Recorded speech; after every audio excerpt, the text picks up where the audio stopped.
a la memoria de Alfredo Bryce Echenique, quien murió este 10 de marzo de 2026. ¿Qué pasa cuando la vida de un escritor se confunde tanto, pero qué tanto, con la mitología que él mismo construyó para sobrevivir? Bueno, pues este es un viaje muy personal al corazón del universo de Alfredo Bryce Echenique.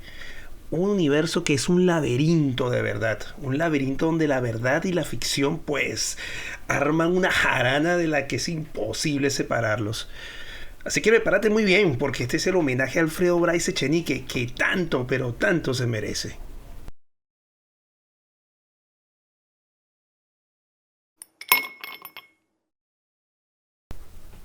Mis lecturas con Bryce no empezaron con sus novelas, sino con una entrevista.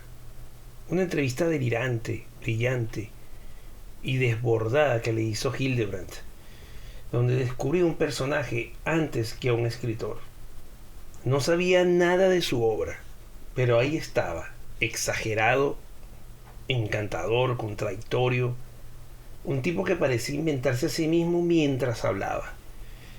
Este fue mi primer Bryce, el Bryce que me hizo pensar, ¿quién es este tipo? ¿Y cómo escribe a alguien que vive así? Esa curiosidad me llevó a comprar Un Mundo para Julius.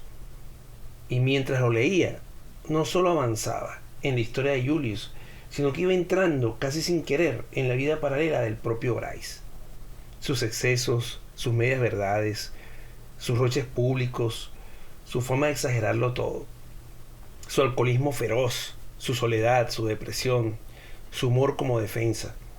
Era como leer dos libros a la vez, la novela y la novela de su vida.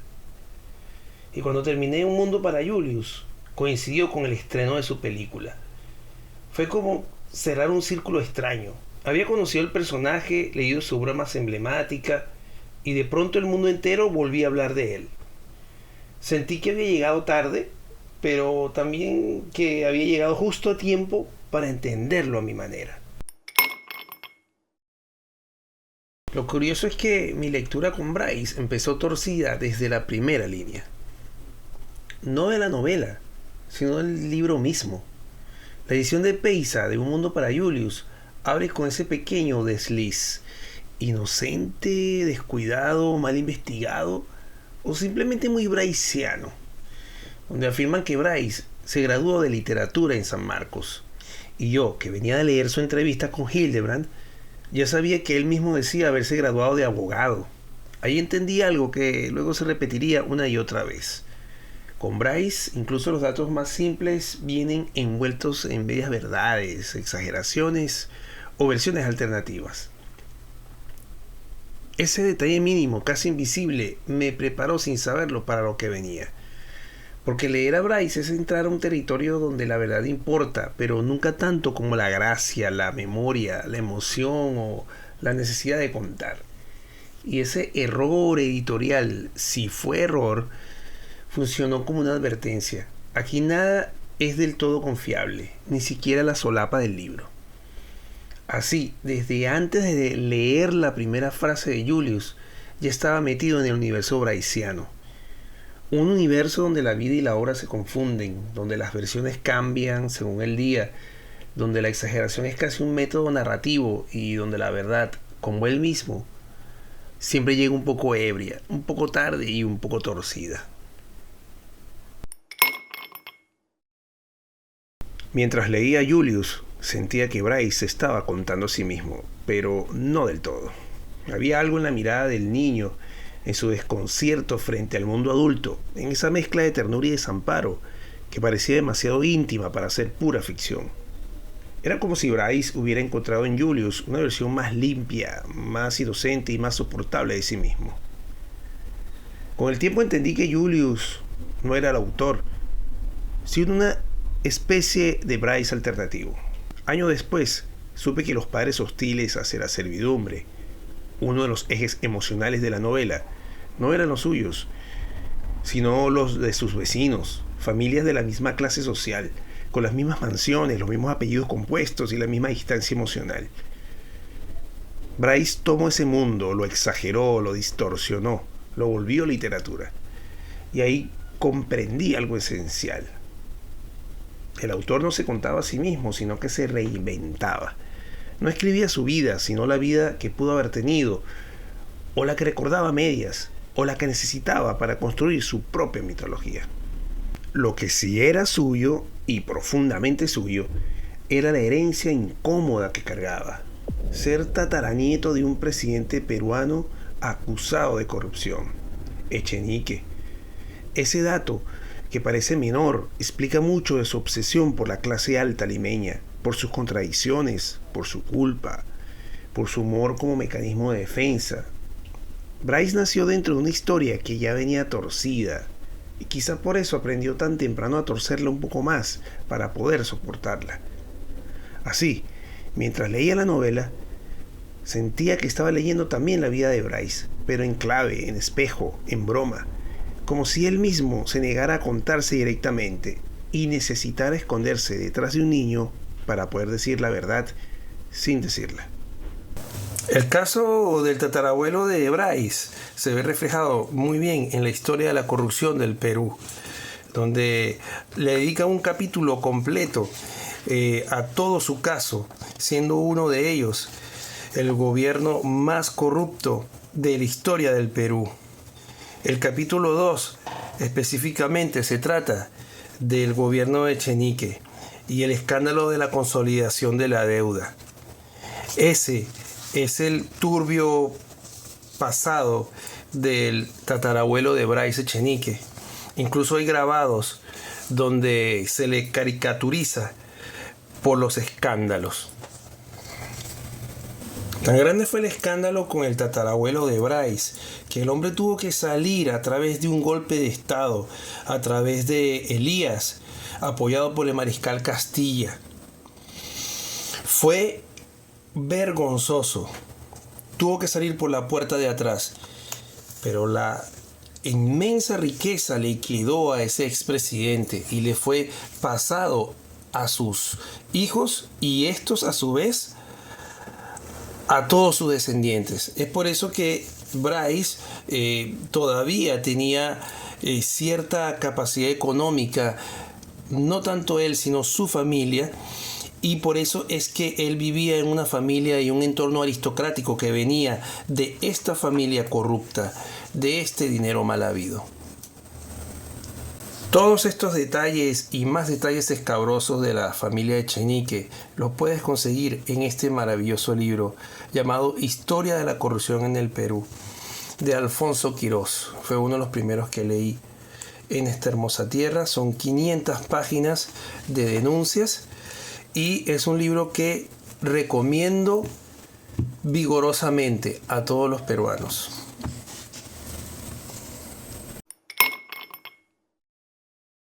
Ese truco de espejo que Bryce usaba para contar su vida, esa mezcla de verdades, exageraciones y recuerdos prestados, también estaba en su vida pública.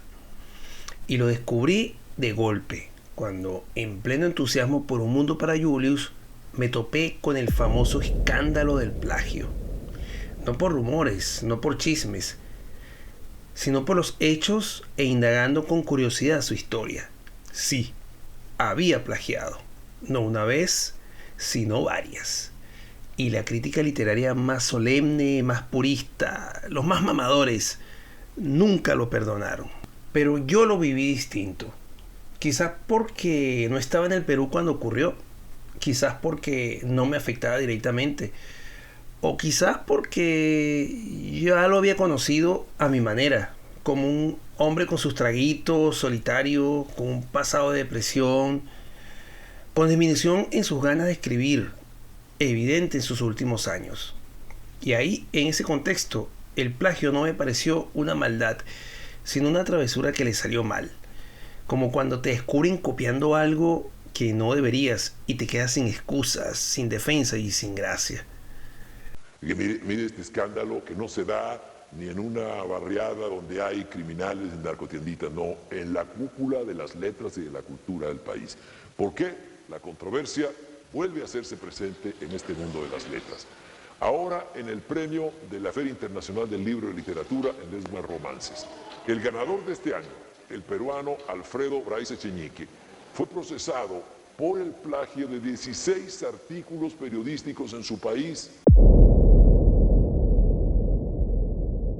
No justifico el plagio, pero sí entendí al hombre detrás del error. Entendí que el alcohol no solo destruye el cuerpo, sino también la memoria, la lucidez, la capacidad de distinguir entre lo que uno escribió y lo que uno leyó. Entendí que la soledad prolongada puede llevarte a buscar atajos, a repetir fórmulas, a perder el rigor.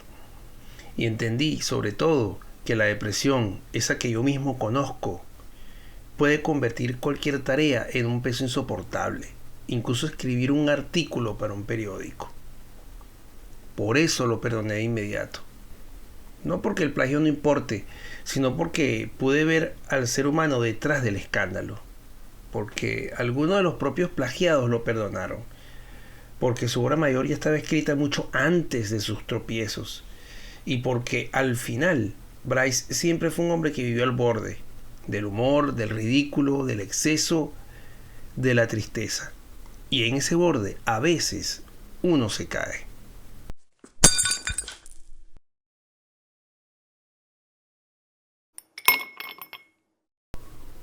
Después de procesar todo ese caos de su vida pública, me queda lo que realmente me trajo hasta aquí, su escritura. Yo llego con la maleta llena de ganas de entender este país, su gente y esta forma tan particular que tienen de verse a sí mismos. Y claro, me dijeron, tienes que leer Un Mundo para Julius. Quería que alguien me explicara, como si fuera una crónica, cómo funcionaba esa lima de apellidos compuestos, de donde aún había servidumbre uniformada en San Isidro, como las novelas de antaño venezolanas que yo veía cuando chico. Y de nuevas para mí, miradas de arriba hacia abajo, que yo empezaba a sentir en la calle. Lo que no me esperaba era encontrarme con este estilo narrativo que me dejó descolocado.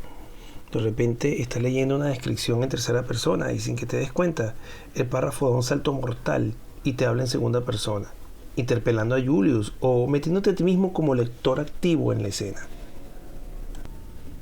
Es algo que solo había visto hacer a maestros como Carlos Fuentes y me sorprendió encontrar esa sofisticación técnica en una novela que por fuera parecía convencional. Me impactó que una historia que yo buscaba por su contenido, buscando un retrato social de todas las clases sociales de Lima, tuviera un motor tan potente en su forma narrativa. Pero la sorpresa fue mayor cuando me puse a investigar sus entrevistas. Yo pensaba en Fuentes, pero el mismo Bryce confesaba que su gran revelación fue Julio Cortázar. Contaba que leer a Cortázar atreviéndose a escribir pésimamente mal para crear un idioma propio.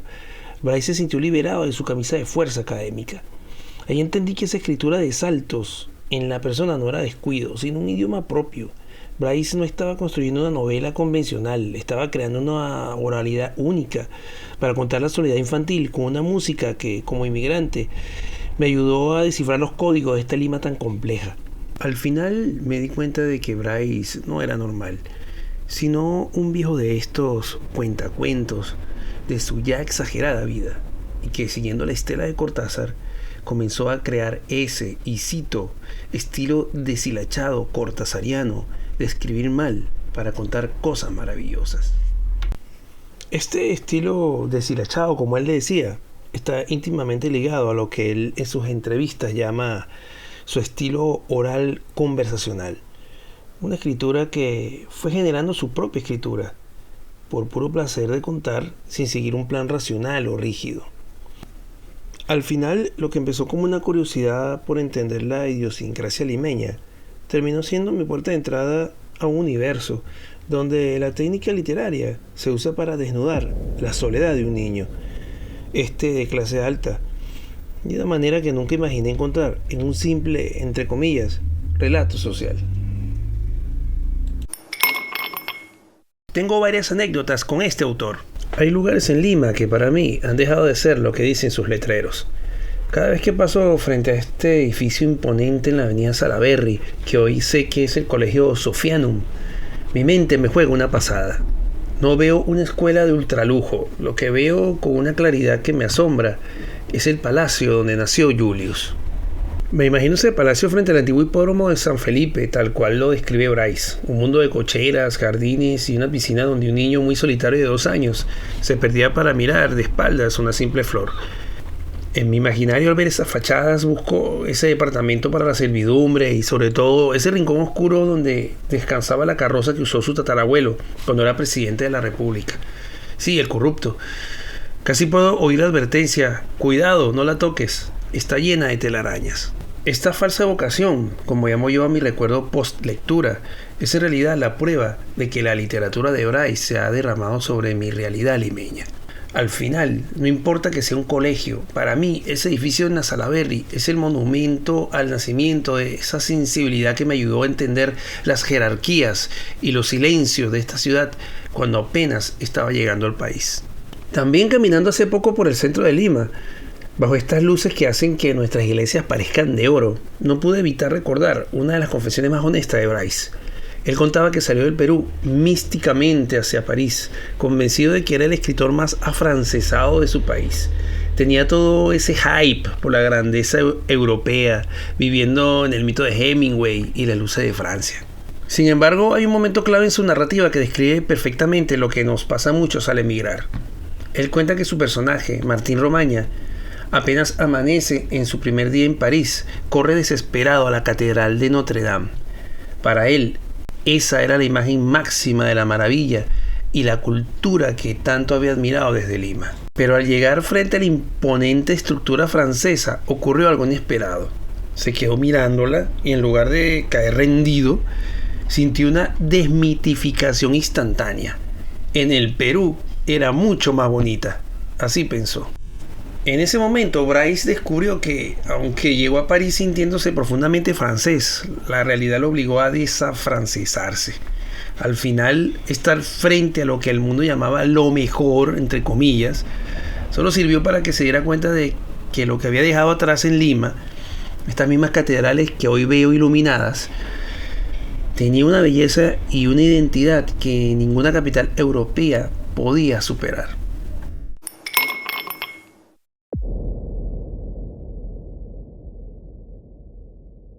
Pasaron los años después que leí Un Mundo para Julius y me puse una meta, conseguir sus cuentos completos.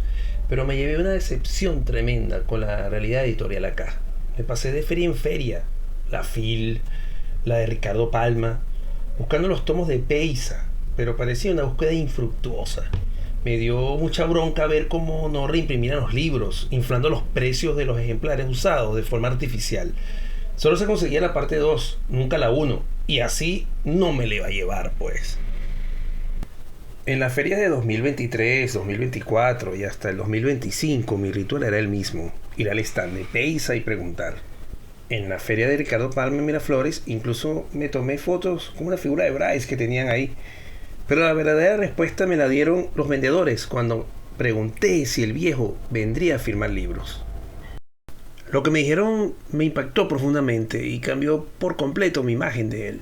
Me confesaron que Bryce ya estaba muy viejito, sin energías, y que su rutina se resumía a tomarse su traguito por la mañana. Pero lo más impactante fue enterarme de que eran ellos, los editores y los trabajadores de Peysa, los que realmente se encargaban de cuidarlo. Lo llevaban al médico, estaban pendientes de su comida y de su salud. Fue, como les dije a mis compañeros del grupo de intercambio de libros, la crónica de una muerte anunciada. Les advertía que, de ser posible, buscaran la forma de obtener las últimas firmas de él. Me quedo con esa imagen que me regalaron los trabajadores de Peysa en la feria. No la del autor de culto rodeado de lujos, sino la del hombre frágil que apenas tenía energías para empezar el día con un pequeño trago. Me conmovió profundamente descubrir que esos editores, que con tanta sinceridad me hablaban de su gravedad, se habían convertido en su verdadera y única familia. Eran ellos quienes lo cuidaban mientras el resto del mundo solo veía el mito. Es sublime y a la vez desgarrador pensar que el hombre que nos enseñó a todos la soledad infantil de un niño de clase alta terminó sus días necesitando que otros le sostuvieran la mano para no caerse del borde. Bryce se fue dándole pena a la tristeza, pero se fue cuidado por el afecto real de quienes conocieron al ser humano detrás de la firma. Se apagó lo último de los escritores del post-boom, ese que se codió y granjeó amistad cercana con el Flaco Ribeiro, ese que enseñó a escribir con sentido del humor a un Nobel, Vargas Llosa, que tuteó personalmente a su ídolo, Cortázar. Es paradójico y malagradecido ver cómo César Hildebrand, en su último artículo tras la muerte de Bryce, arremete contra él con una frialdad demoledora. Hildebrand afirma ahora que Bryce nunca fue un gran escritor, pero siempre lo pareció, reduciendo Un mundo para Julius a una simple novela entretenida, entre comillas, que llegó a ser imprescindible solo por culpa de la industria. Resulta paradójico y difícil procesar esta crítica cuando recordamos que la entrevista más brillante, humana y delirante que Hildebrand alguna vez en su vida hizo y que incluyó en su libro Cambio de Palabras fue precisamente la de Bryce. Verlo referirse ahora a la relación de Bryce con sus lectores como un simple recurso del sentimiento se siente como una traición a esa empatía inicial que mostró. Al final queda la sensación de que Hildebrand prefirió la solemnidad rígida del crítico literario que no es sobre la lealtad del entrevistador que alguna vez se benefició del brillo y la gracia de Alfredo. Tuve que lidiar con este tipo de ataques que intentan desmantelar su legado justo cuando ya no está para defenderse con su humor. Una mezquindad que solo el carácter avinagrado del periodista suele ofrecer. Como inmigrante que terminó de descubrir a Bryce recorriendo en mis rutas de ciclismo esta Lima que él tanto amó y sufrió, su muerte se siente como el cierre de un ciclo muy personal para mí. No me resulta entrañable por ser un ídolo impecable, porque claramente no lo fue, sino precisamente por ese hombre roto y vulnerable que vio al final, refugiado en el afecto de una copa de licor matutina. Me quedo con ese Bryce que, entre plagios, copichuelas y olvidos, nunca perdió la capacidad de ver el mundo con esa mirada infantil, o ya de adulto, de borracheras al final de la noche, y un humor que desarmaba a cualquiera. Ya no habrá más búsquedas infructuosas de firmas en las ferias, ni más travesuras que indignen a los aspirantes envidiosos a solemnes. Nos queda también su desfachatez inocente, sus anécdotas descaradas y su inimitable capacidad de reírse de sí mismo para no tener que tomarse en serio.